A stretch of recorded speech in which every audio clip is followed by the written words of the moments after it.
Hello you, welcome to Geekism and welcome back to Planet Coaster. We're here in Pinewood Hills, episode 40 I think. Wow, fancy that, episode 40. And it's going to be a little bit of a different episode today, not because it's episode 40, just so happens. We're actually, most of the video is going to be a real-time walkthrough. We're going to take a look at some stuff I've been working on. But first of all, I'll explain more about that later. First of all, we are doing a little time-lapse build here.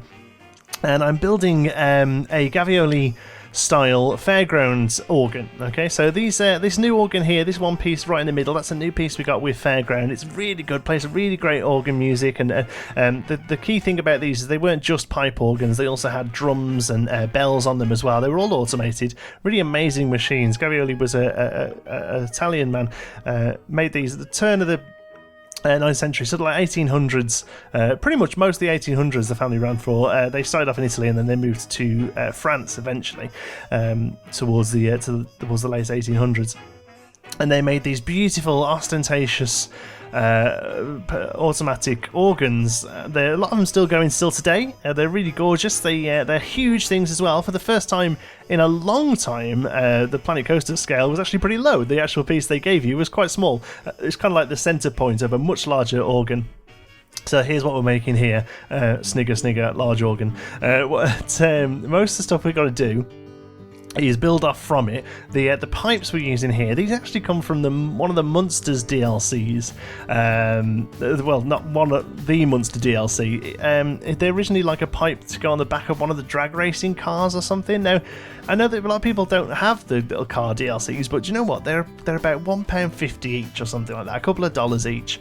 And this one piece here was worth the $2 for me now, you know. No, I know it's all subjective, and you know, the game is worth what it's worth to you, but wow, what a piece. I've never been able to do this looking anywhere near as good without it. So this is actually a bit of a mishmash of stuff. There's some festive stuff in here, there's some vintage stuff in here, there's some general pieces up there, and the one thing it really needs to be is it needs to be garish, it needs to be over the top, it needs to be incredibly grandiose. It's you know, it's built with marble and gold leaf and you know, lots of gilded things.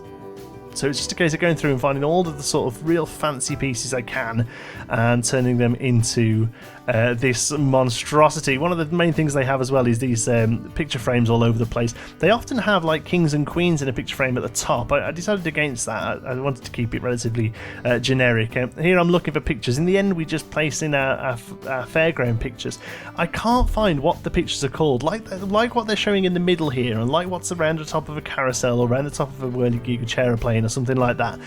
They have this style of painting, and for the life of me, I can't find what it is. If anyone's got any ideas of what I need to Google to find that kind of image, please let me know, because I'm really struggling. So yeah, in the comments, what are those style of images? I've looked for Victorian paintings, I've looked for carousel paintings. That just brings up paintings of carousels. Surprise, surprise.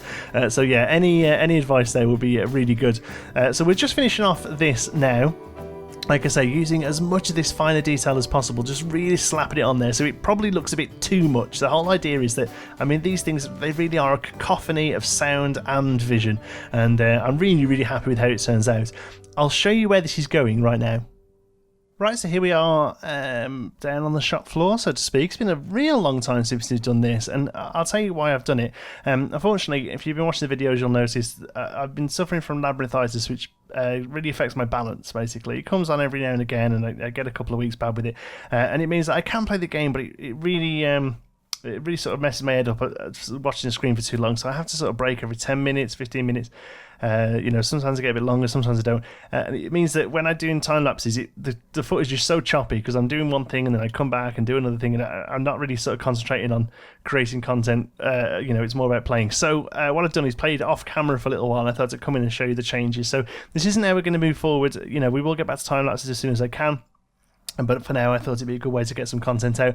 Some people prefer this. I know Mike Sheets, his new series based on the Canadian, the Californian Pier. I forget the name of it now. He does this more sort of like, you know, choppy stuff. But yeah, I quite like a time lapse because people like to see. I think for me at least, they like to see the actual pieces being used. So, but unfortunately, this is we'll have to do for now. So there's the intro. We're going to come in pretty speedy. No major changes here. The only big thing we've done is change the roof here, just because I wanted to get some of the light up there and use a few of the new pieces. I think it turns out quite nice. The only thing I've done is changed all the bulbs from here onwards. I haven't done this, as you can tell, to more of a yellow, so they'd more look like a cheaper bulb, because the white I think looks a bit too good, so to speak. So coming through here, we have only done the one side, and basically what I've done is gone with the vintage pack and really sort of smarten this area up and put a bit of money into it. And to be honest with you, when I first started, this park was going to be a real budget park, real cheap, sort of small family park. But as we've developed, it's starting to build up a little bit now. We've got a fair few coasters. The new Gulpy Land's putting a lot of money into the park, and also the next few areas are going to be quite themed as we move into sort of like 90s and noughties. And I feel that most parks probably wouldn't have, even if they did start like this, they would have started it up by now. But also, a small park like this probably would never have been able to get to the point where this one's going to end up. So for that reason, I've come in and basically had a redo with it using the vintage pack. So I've still gone for British parks, still gone for sort of budget conscious. It's not Disneyland all of a sudden. We've not got a huge main street, but I really wanted to get some of the vintage and just bring a little bit of money and a little bit of class. So that's what we've done. So here's what it used to look like. This is the second half that I've still got to do. Now we have this. Okay, so the trees are kind of in the way, but we'll bring it around so you can have a look. There we go, there's a nice shot of it. So really all I've done with the pavilion here in the middle is change the colour of the lights just to tone them down a little bit. But as you can see, from here to here, there's actually quite a stark difference. We've kept the wood. Originally I did try with stucco. This has gone through about 4 or 5 different iterations. If you're a member of Bro Nation or a member of our own Discord, you'll have seen all the different variations here. But I've eventually stuck with wood, and I'm really quite happy with how it turned out in the end. I originally had 2 towers, but we decided as a collective that the asymmetrical tower sat in the middle there was better. But the signage was probably a little bit too over the top, so a lot of the signage is gone now. We've now just got a clock there. But this is still a rental. We have a penguin here. I need to try and add a bit of detail to this. What I was thinking here, this would make a good one of those, where you put the coin in, like save the penguins, drop some change in type thing. So interiors wise, there hasn't really been much of a change. That's still a pushchair rental. I need some artwork on the walls there, but overall that hasn't really changed much. The next things that changed, we did have a couple of our own vending machines that are still there. I wanted to get some usable ones in there, so we've set this back a little bit and made a drink station. So these actually work quite well. So that's as close as you can get the in-game ones now, but my ones fit in between, and they look a little different, but I think they look different enough to just be different brand models, I guess, different makes. So I don't worry too much that they look a little bit different. Unfortunately, they're a little bit too bright maybe compared to the in-game ones. Might look at toning down the graphics and see if that helps with that. But there we go, drink station. So that's going to be like the most modern addition to this area. They've still used wood, but it's quite modern wood. There's a big roller shutter on the top there and a strip light in it. A bit of a garish fix, really. That might have just been a facade before, and they were like, no, come on, money. So I'd still want to kind of get that juxtaposition of the classic build, but featuring modern stuff like we've done with the older coasters and the theming them around newer brands and things like that. So I want to kind of get a nice juxtaposition between the sort of iron railings and the popcorn lighting and the fascia, and then this sort of drink station, come spend money. That's kind of the idea there. Moving on then, this was originally a shop. It hasn't really changed much. It's now a cafe and shop. The only reason I've done that is so we can have some nice tables and chairs outside, just to kind of, bring the wall away. I've been talking to Mike a lot, N7, if you don't know him. I'll put a link in the description to his channel. He's a really great producer of content. He's one half of Bro Nation. Obviously, Mass, because we've had Mass on the channel. But yeah, they're both awesome, and I've been talking to him a lot. He's got a real good eye for architecture, and one of the things he said is that the buildings as they were, looking at them over here, they're very stark. It's basically like floor, wall, straight up. And that doesn't happen very often. So here now, what we've got is, right down from sort of this point almost, we come up to a curb, we've got some signage, we've got umbrellas that then come up to a veranda, and then the veranda goes up to the roof, which goes up to the pier, and that's sort of like almost like 5 or 6, it's almost steps up, and I think it adds a lot to the build, makes it look a lot more natural, a lot more realistic. The veranda, by the way, that was Mike's idea. They have these a lot in the States, but they're actually solid usually, and they're used for sun cover. Now, we don't get sun in the UK, so I had a look at Victorian verandas, and they're pretty much exclusively glass. These will probably be replaced by perspex now. They also get this horrible like algae sort of stuff on them, so that's why I can't really know if you can tell in this sunlight, but the grass is actually brown and quite nasty, apart from occasionally it's quite a clear piece, which is where it's been replaced due to a breakage or something like that, just to kind of keep that sort of history going. But using these lovely iron pieces and some hanging baskets, been able to sort of really bring that down into the people, and it helps with scale and just all sorts. Really, I just think it's really happy just there. I'm so happy with that, and the popcorn lighting, I think it works really well, which is why we're here at sunset, because it just makes all this sort of stuff pop. So then moving on then past the cafe, again signage wise we've really toned all the signs down now. Look, just cafe and shop there, you know, and then here, this was originally the queue entrance for the carousel, but whilst I was messing around with this I had a look into it, and carousels just don't have internal queues, do they really? So this has now become the Carousel Museum. So we've taken the artwork and we've stuck it in some windows, and it's all stretched, and I quite like the fact actually that it's stretched, because it looks like some little old dears printed it off and stuck it in there, although these are the lit windows. I need to go back and change those to the non-lit ones because they're a bit bright. So the idea behind this then, the carousel is a big part of this entrance area, and we've got a lot of history behind it. We'll come around here to the Pinewood through the years. The Venetian Carousel, you know, we brought to the 1928 and all that. Might have to change a little bit of this now because we've got some more history to add to the carousel. So yeah. So anyway, this is now a little museum that you can go into, and you know the sort of thing that this is. There's a sign there that's going to say free entry. This is going to be one of those things, a little old guy who's obsessed with carousels and has been all his life, and he sits in here, and there's photos and there's books to go through, and occasionally you'll walk in because it's raining and you feel sorry for the guys, so you'll have a look around, you pretend you're interested in carousels. I'm sure you know the sort of thing. If you're from the UK and you've ever been to like a National Trust park or something like that, or a stately home, you know exactly the kind of building I'm talking about. So that's kind of what's going to go on in there. There's now a Carousel Museum. Now originally this was an open entrance, and I just felt that it was a bit too over the top and a bit too unrealistic, so I've gone back and changed that. What that has meant is that the carousel itself has had a little bit of a change. So roof wise, not much really. A little bit of a colour change, a little bit of detailing there, and again the changes in the lights to bring them down a little bit. Carousel itself hasn't changed, but we've gone for a little bit more theming in here now. So now it's themed around the idea that the circus has come to town, so we've got lots of crates and cases and a few circus props, and a few of these boxes say circus on them. I'm going to go and change those a little bit as well. But now the idea was that originally we came out of this wall here, so now this is where the grand Carousel organ goes. So obviously this isn't a grand. I'd love a big carousel to go in this space. Unfortunately we haven't got one. So here we go. Here's the organ in all its glory. I'm really happy with how it's turned out. This is very loosely based on the placement of the organ in Blackpool. Not the carousel. They have like a derby, which is just sort of horses that go around, and they have this huge carousel organ on the wall. It's just really, really good looking. But here we go. You can hear it now.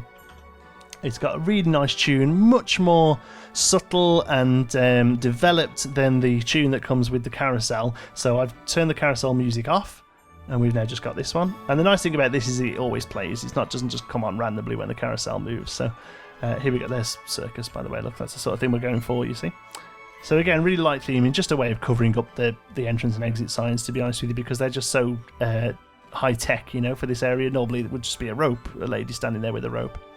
In fact, there may even not be a queue line for a carousel. A lot of the time you just kind of walk on and fill space, don't you? People are coming in, and there's the gorgeous Carousel Organ. So yeah, really happy with how that's turned out. Again, if you can let me know the sort of picture I'm looking for, I'm sure you know the sort of stuff I mean. It's kind of the stuff that's up, they're not really that great, but the ones over here on this thing, you know, if you go and have a look in game at the pictures on top of that, oh, look at that lit up. How good does that look? The sort of pictures on top of that is the kind of thing I'm looking for. But there we go. So we come around there, and then the only other thing I've done, then obviously the flower bed has gone from this area, but we've kept the flower bed over here. We've got some sort of staggered planters there, using some of the new ones, then a bit of a sort of over area. The idea here being this was a fountain that works at one point, and then when it stopped working, they've turned it into a planter. Again, just a little bit more organised, a little bit more care taken over it, and not only in the game, you know, obviously this would be a very cared for garden, but also just me. This area was built a year ago. As crazy as that sounds, this area was built a whole year ago, and I think I've come on a lot since then, and I think this is something that's probably needed doing for a long time. And if you go and look at sort of builds later on in the park, they're a much higher quality than this, which is basically a wooden shed. Now, don't get me wrong, it's got its use, you know, it's pretty good. It's kind of the look I was going for in the first place, but I think how Pinewood Hills has developed I think it was well worth going back with the vintage pack. And we haven't actually used that much vintage stuff here, but the vintage pack was a good sort of kick up the bum to kind of go back and have a go with this. So I really hope that you think it was worth doing. I know some people are going to be a little bit annoyed that it's gone and changed, and I apologise for that. But if you don't, just look at the, just look here, like for instance, the subtleness of this cafe and shop sign with a hanging basket and some lights and iron, and then look over here at guest services, Pinewood. It's just you can just tell that what I'm capable of has got better, I think, anyway. So I don't want to try and blow my own trumpet, but I genuinely feel I'm better at the game than I was when I first started this. Now, the whole park isn't getting a redo. This side definitely is. We'll probably start this on the live stream on Wednesday. If my head's not too bad, I'll do live stream on Wednesday, and then we'll probably carry it down here because it is all one building. That's probably where we'll stop the complete rebuild. But then we are going to have a look at some stuff down here with these buildings here, just bring in a little bit of detail, and a little bit of that vintage look to it. But for the most part, these we can probably tie these into being a bit of a cheaper later edition. Or maybe even these aren't necessarily vintage anymore. These could have been added much later. And then maybe we'll have a look at the two stations down here. But to be honest with you, I'm quite happy from the outside how that one looks. I've just realised we've never actually gone inside that and done something with it, which we need to because of how open it is.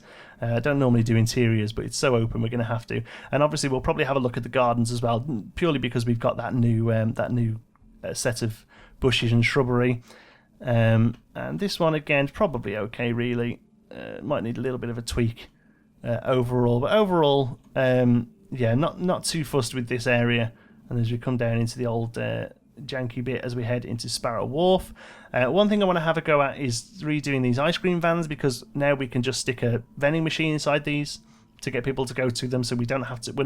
We're not stuck around that big 4x4 block, so we can come in and maybe make those a bit more better for scale.